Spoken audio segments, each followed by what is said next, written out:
अस्सलाम वालेकुम मेरी जान, कैसे हो सब। तो वेलकम हो गया आप लोगों का न्यूट्रल बॉस में। Don't forget to subscribe this channel and press the bell icon. And अगर आपको हमारी वीडियो अच्छी लगती है तो हमारे चैनल को सब्सक्राइब करें। आपको पता है 90% अनसब्सक्राइबर्स हमारी वीडियो देख रहे हैं, तो प्लीज इस तरह ना किया करें। आप चैनल को सब्सक्राइब करें, हमें भी मोटिवेशन मिलेगी। तो आज हम आपके लिए लेकर आए हैं कायदे आज़म डे की वीडियो।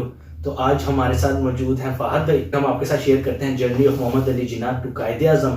तो जी फहद भाई, फिर हम करें स्टार्ट। जी जी श्योर। हम करते हैं स्टार्ट।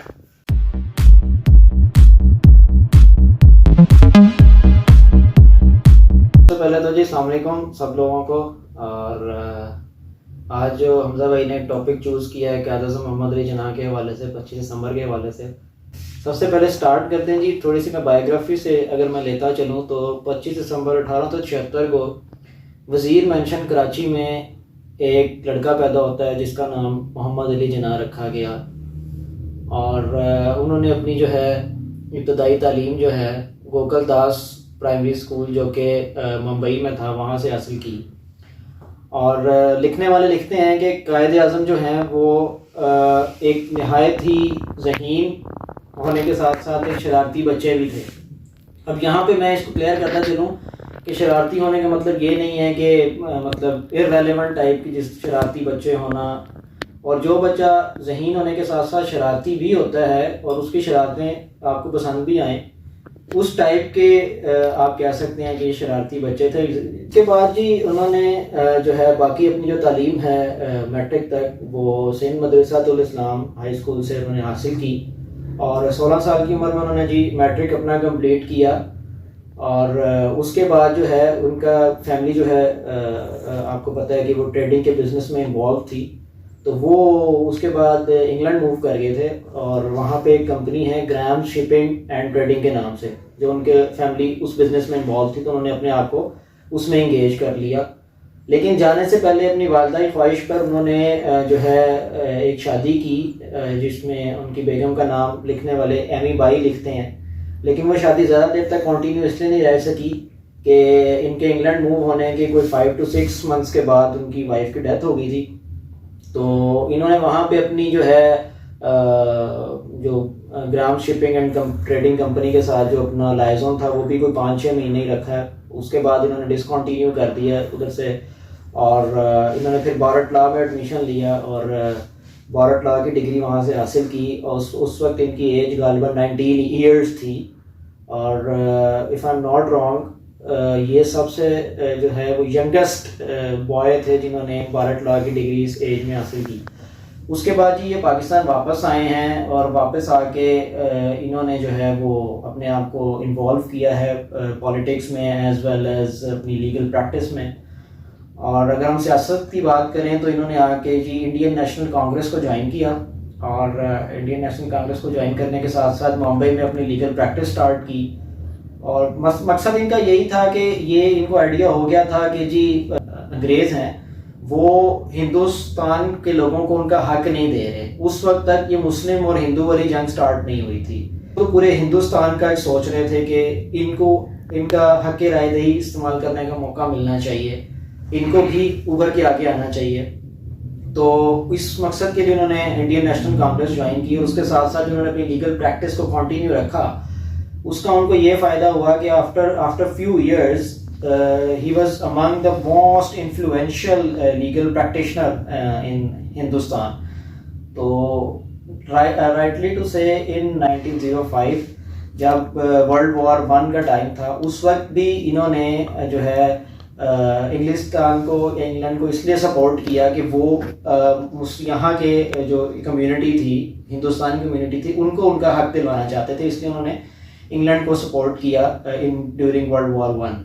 अच्छा, उसके बाद कुछ अरसे बाद इनको इस चीज़ का अंदाज़ा हुआ कि यार मेरा इंडियन नेशनल कांग्रेस में रहना जो है ना उस मुसलमानों को डिस्टर्ब कर रहा है, उससे मुस्लिम कम्युनिटी को फ़ायदा नहीं हो रहा। और दूसरा उनको थोड़ा सा अंदाज़ा हो गया था कि Hindus are not in favour of Muslims. तो उसके बाद इन्होंने प्रॉपर जो है ना 1913 में गालिबन पाकिस्तान मुस्लिम लीग को ज्वाइन किया। पाकिस्तान मुस्लिम लीग को ज्वाइन करने के बाद इन्होंने एक एग्रीमेंट किया इंडियन नेशनल कांग्रेस के साथ। उस एग्रीमेंट करने का मकसद ये था कि दोनों एक पार्टीज बेसिकली अलग हैं। इंडियन नेशनल कांग्रेस और मुस्लिम लीग एक अलग अलग पार्टीज थी, लेकिन इन्होंने इनका एजेंडा एक था जिसको ये आगे लेके चलना चाहते थे, और इस मुआहिदे को भी कराने में कायद-ए-आज़म का बहुत बड़ा हाथ था। उसके बाद एक मीटिंग होती है 1916 में लखनऊ में, जिसमें बाकायदा कायद-ए-आज़म मोहम्मद अली जिन्ना को जो है वो मुंतखब किया जाता है as a president of Muslim League. अच्छा, उसके बाद कुछ मैं अपनी पुरानी बोर्ड टॉक में जिक्र कर चुका हूँ कि एक टाइम था कि मुस्लिम लीग जो थी वो समझी जाती थी कि अशराफिया की जमात है, जिसका मकसद ये होता था कि हिंदूज या अंग्रेज जो भी हैं उनसे अपने आप को डिफेंड करना, मतलब देवर इन डिफेंडिंग कह लेंगे, उसमें थे रिजीम में। उनका और कोई मतलब मकसद ये नहीं था कि हम अपने लिए आज़ाद मुमलिकत लेकर आए, अभी सिर्फ जो है वो डिफेंडेबल पोजीशन में थे। लेकिन कायद-ए-आज़म इसके बाद जब आ जाते हैं 1918 में, कुछ कायद-ए-आज़म की पर्सनल लाइफ अपनी मुस्लिम लीग की वजह से बहुत ज़्यादा डिस्टर्ब थी, तो कुछ लाइफ में चेंज लाने के लिए उन्होंने शादी की। एक पारसा खातून थी जिनका नाम आई थिंक रतन बाई था, और उन मुसलमान हो गई थी और उनका नाम मरियम जना रख दिया गया था बाद में, और उन्हीं से कायद-ए-आज़म की एक बेटी भी थी तीना जना के नाम से। तो एनी हाउ उस वक्त तक कायद-ए-आज़म कुछ internal conflict of Muslim league की वजह से इतना फेडअप हो गए थे कि उनको फेडअप होके जाना पड़ा वापस ये इंग्लैंड वाली साइड पे ना। तो ये जो चीज़ थी ये थी मोहम्मद अली जिन्ना की स्टोरी। अब हम कायद-ए-आज़म में कन्वर्जन की तरफ, जिस तरह हमजा बात कर रहे हैं कि हम एक स्टोरी, एक सफ़र को लेकर चल रहे हैं कि मोहम्मद अली जिन्ना बेसिकली कायद-ए-आज़म बना कैसे। अब ये मैं आपको स्टोरी सुना रहा हूँ मोहम्मद अली जिन्ना की। सरजमीन पर एक सूरज उभरता है जो काफ़ी देर से चलता तो आ रहा था इलामा इकबाल के नाम से। उसके बाद जब कायद-ए-आज़म जाने के बाद उन्होंने मुस्लिम लीग में जो है अपना लोहा मनवाना शुरू किया। आते आते जब वो 1930 में खुतबा इलाहाबाद तक आए, तब उनको एहसास हुआ कि एक बंदा है जो ये मेरा जो आइडिया, जो मेरा आइडियोलॉजी है, जो मेरी थीम है, जिसको आगे लेके चल सकता है। वो क्या थी कि मुसलमानों को एक अलग मुमलिकत अब चाहिए, अदर देन के मतलब पहले तो देवर एग्री ना कि एक मुमलिकत होगी और अंग्रेज यहाँ से चले जाएंगे। अब देवर इनटू द थीम कि जी अब एक नया मुल्क चाहिए मुसलमानों के लिए, जहां उनको अपना मजहबी आज़ादी पूरी तरह से मिलनी चाहिए। सो उसमें अब जो इलामा इकबाल हैं वो चाहते थे कि जी कायद-ए-आज़म वापस आएँ, और भी बहुत सारे लीडर्स ऐसे थे जो उनको आगे लाना चाहते थे। तो लेकिन फर्स्ट स्टेप ये है कि जब गोलमेज कॉन्फ्रेंस हुई 1930 के बाद, क्योंकि 1930 में जो स्पार्क इलामा इकबाल ने अवाम को दे दिया था, उसके बाद एक राइट डायरेक्शंस के लिए एक बंदा ज़रूर चाहिए था उनको। अच्छा, अब 1930 के बाद जब गोलमेज कॉन्फ्रेंस होती है, कायद-ए-आज़म के पास जाते हैं इलामा इकबाल, तो वहाँ से इनको उनकी मीटिंग होती है वहाँ पे। उसके बाद ये दोबारा प्लान करते हैं वापस आने का, और ये वापस आते हैं। फिर उसके बाद जो जदोजहद शुरू होती है, ठीक है, उस जदोजहद में एक कायद-ए-आज़म बन के उभरता है जो कि पाकिस्तान आज़ाद करवाता है। इसके पीछे भी बहुत ज़्यादा स्टोरीज हैं। उसके बाद जो है कायद-ए-आज़म की जो रियल स्ट्रगल है फ्रॉम जब आपका करारदाद पाकिस्तान मंजूर होती है 1940 में, उसके बाद से जो 1946 तक का एरा है वो स्ट्रगल ईयर्स हैं। उस स्ट्रगल ईयर्स के बाद जब 1946 में इलेक्शन होता है, उस इलेक्शन में जो मुस्लिम लीग को कामयाबी मिलती है मेजॉरिटी मुस्लिम एरियाज़ में, तो ये एक बेंचमार्क होता है जो हम हिंदूज को भी बता सकते थे उस टाइम पे, जो अंग्रेज़ों को भी बता सकते थे कि ये वजह है, that's why we need an independent country right now. Stage पे आके तो कायद-ए-आज़म भी इस चीज़ पे एग्री हो जाते हैं कि चलें हम इस एजेंडे को यही एजेंडा रखते हैं कि फ़िलहाल एक जॉइंट कंट्री और जॉइंट इंडिपेंडेंट स्टेट बना दी जाए। लेकिन एक सीनियर कांग्रेसी लीडर की एक बात, स्लिप ऑफ टंग उसको कह सकते हैं, वो कायद-ए-आज़म का मूड चेंज कर देती, जिसमें वो कहते हैं कि बात का अगर मैं उसकी तशरीह करूं तो उसके कहने का मकसद ये था कांग्रेस लीडर का कि एक दफ़ा अगर ये यहाँ से निकल जाएंगे तो बाद में कौन देखेगा क्या होना है और क्या नहीं होना। ठीक है, तो ये बात कायद-ए-आज़म को क्लिक करती है, जिसकी वजह से वो चाहते हैं कि नाउ और नेवर, अभी नहीं तो कभी नहीं। ठीक है, तो ये था जी हमजा साहब एक छोटी सी शॉर्ट स्टोरी। कहने को तो बहुत कुछ है, बहुत सारे वाकयात हैं जो मैं बताने को तो ये टॉक बहुत लंबी हो जाएगी और लिसनर्स जो है वो बोर हो जाएंगे। नहीं, आप जब जर्नी बता रहे थे मोहम्मद अली जिन्ना टू कायदे आजम, तो वहाँ पे मुझे एक किस्सा क्लिक किया। मैंने एक जगह पढ़ा था, आई डोंट नो कि वो सच है कि बंदे ने अपनी तरफ से बनाई थी।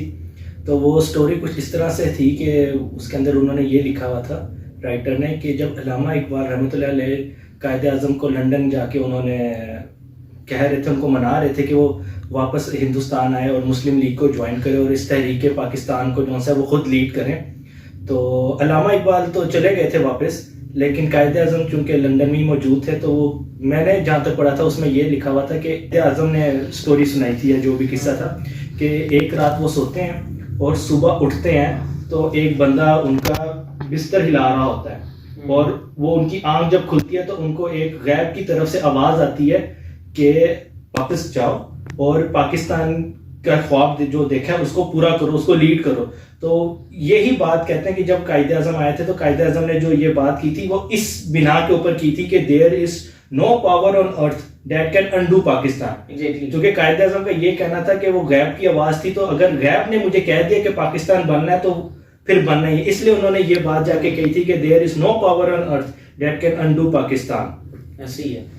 और इसके बाद तो आप सबको पता है कि उनकी तबीयत भी ख़राब रही, और लेकिन उसके बावजूद वो लगे रहे। आखिर में मैं एक छोटी सी बात बता दूं उनकी डेडिकेशन और हार्ड वर्क का, कि जब उनको डायग्नोज हुआ ना कि उनको टीबी है, तो डॉक्टर इलाही बख्श थे लाहौर से गए थे उनका चेकअप करने के लिए ज़ियारत में ना। तो जब उन्होंने डॉक्टर ने उनको बताया कि जी आपको ये मर्ज़ रहा है, कि तो कायदे आज़म ने बड़े तहम्मुल से और उसकी सारी बात सुनी है, और उसको सुनने के बाद कहते हैं कि ये तो मुझे 12 साल पहले का पता है। At that time doctor was shocked कि 12 साल पहले पता है और किसी को बताया भी नहीं। और ये बात एक इंग्लिश राइटर अपनी बुक में लिखता है कि ये बात कायदे आज़म को और उनके एक प्राइवेट प्रैक्टिशनर जो डॉक्टर था उसको पता थी। उसका नाम गालिबन JAL पाटिल करके कोई नाम था, हिंदू डॉक्टर था, और वो उसने अपनी तिजोरी में वो राज छुपा के रखा था। और वो राज क्या था? एक एक्सरे फिल्म थी जो कायदे आज़म का चेस्ट एक्सरे था, जिसमें एक कह लें आप टेबल टेनिस की बॉल के साइज के होल हुए थे, और उससे मतलब किसी को भी मतलब कह लें कि इररेलेवेंट बंदे को पता लगता था कि there is some problem in his chest. तो वो एक राज था जो राज रहा, और राज जो है वो उसकी वजह से जो है वो कायदे आज़म ने अपनी जद्दोजहद को जारी रखी और पाकिस्तान मार दिया। मैं उसी किताब का यहाँ पे दोबारा कोट करूंगा जिसका मैंने पहले किया था। मैंने उसमें ही एक चीज पढ़ी थी कि कायदे आज़म ने ही उनको ये कही थी कि इस चीज को मैंने इसलिए छुपा के रखा है क्योंकि अगर ये बात बाहर निकल जाएगी तो लोग मेरे मरने का वेट करेंगे, चीजों को प्रोलॉन्ग करेंगे, डिले करेंगे। इस वजह से उन्होंने इस चीज को छुपा के रखा हुआ है। एंड के ऊपर देखें कायदे आज़म के तो आपको पता है कि बहुत ज्यादा स्पीचेस हैं और उनकी कोट्स भी हैं। तो आप बता सकते हैं कोई ऐसी कोट जो आपको मोटिवेट करती हो? देखें एक कोट है जो बहुत आम है और आपको शायद सुन के ये हंसी भी आए कि ये तो बड़ी आम बच्चे को याद है, तो ये क्यों बात कर रहा है। जो कोट हम सबसे ज्यादा पढ़ते हैं, काम काम और काम, 3 वर्ड है ना, बिल्कुल, नथिंग इन दिस, उसके अलावा तो कुछ भी नहीं है। लेकिन यही एक हम मेरे जैसा बंदा, आप जैसा बंदा या कोई और आम बंदा किसी को कहे तो उसको कहेंगे यार तू पागल है, तेरा दिमाग खराब है। ये तो 3 वर्ड्स हैं। ये जो उनके 3 वर्ड्स हैं ये स्ट्रेंथ क्यों पकड़ते हैं? क्योंकि उन्होंने करके दिखाया है। और मेरा ख्याल है कि ये 3 वर्ड्स तो कुछ भी नहीं है उनके स्ट्रगल के आगे। अगर वो अपनी स्ट्रगल को रखते हैं एक तरफ और एक तरफ इन 3 वर्ड्स को रखते हैं, हेल्थ इश्यूज के होते हुए उन्होंने that's what I am saying कि उस वजह से अगर एक तरफ इनकी स्ट्रगल और एक तरफ ये की कोड रख दी जाए तो मेरा ख्याल है उनकी इस स्ट्रगल का वजन ज्यादा होगा। हालांकि ये 3 वर्ड्स हैं, लेकिन उन 3 वर्ड्स को कोट बनाने के लिए उन्होंने अपनी पूरी जिंदगी लगाई है। पुराना नहीं का वैसे हमने एज अ नेशन भी इस कोड को इतना सीरियस लिया नहीं है। हमने मेहनत की, काम करें तो हमें पता चले ना कि वो किस मेहनत की वो बात कर रहे हैं, किस काम की वो बात कर रहे हैं। दैट डजंट मीन कि आप सो ही ना, आप 24-24 घंटे काम करो। दैट डजंट मीन कि काम काम काम, और काम का मतलब ये है, ठीक है। तो वो आप उनकी लाइफ को पढ़ें, उनको स्टडी करें, तो वो मेहनत होती है, डेडिकेशन, हार्डवर्क, उसका जिक्र उन्होंने अपने 3 वर्ड में, इन 3 वर्ड्स में उनकी पूरी जिंदगी का खुलासा है। बिल्कुल, मैं आपसे शेयर करता हूँ जो मेरी फेवरेट कोट है जो उनकी है, वो यही था कि मैं एक जगह पढ़ रहा था कि एक लॉयर था उन्होंने, क्योंकि कायदे आज़म को पता है कि अपना केस कभी हारे नहीं थे, तो वो एक लॉयर उनसे पूछ रहा था कि ऐसा कैसे है कि आपका जो भी डिसीजन होता है वो हमेशा बिल्कुल ठीक होता है। तो कायदे आज़म ने कहा था कि I don't take a right decision, I take a decision and then make it a right. Yes yes, ये बड़ा वो कहते हैं कि आपने अगर कोई डिसीजन लेना है 100 दफा सोचो, लेकिन एक दफा जब आपने डिसीजन ले लिया Yes. ना तो उसके साथ स्टैंड करो। ऐसे ही है। हमें मालूम है कि शायद हमने बहुत सी चीजें जो है ना इसमें कवर नहीं की होंगी क्योंकि टाइम की शॉर्टेज थी और उस तरीके से शायद हम नॉलेज डिलीवर भी नहीं कर सके होंगे। तो आज की ये बोर्ड टॉक करने का मकसद ही यही था कि हमें अपनी जिंदगी के अंदर नजर दौड़ानी चाहिए कि हम कायदे आजम को कितना फॉलो कर रहे हैं। जो कायदे आजम का मकसद था पाकिस्तान बनाने का, क्या हम उस मकसद को पूरा कर पा रहे हैं, या जो उन्होंने गोल सेट किए थे क्या हम उसको अचीव कर पा रहे हैं। तो आप लोगों ने जो है, हम सब ने एज अ नेशन जो है ना कायदे आजम को डिसअपॉइंट नहीं करना, हमें नजरसानी करनी है और कायदे आजम के ख्वाब को पूरा करना है। जो उन्होंने ख्वाब देखा था पाकिस्तान जिस तरह का होना चाहिए था, इंशाल्लाह हमें उसको बनाना है। हमने, आपने, हम सब ने मिलके पाकिस्तान को एक अच्छा, जो एक कायदे आजम का ख्वाब था वो बनाना है। कायदे आजम जिंदाबाद, पाकिस्तान पाइंदाबाद। तो फिर आपसे मिलते हैं नेक्स्ट बोर्ड टॉक में, तब तक के लिए अपना ख्याल रखें। पाकिस्तान जिंदाबाद, अल्लाह हाफिज।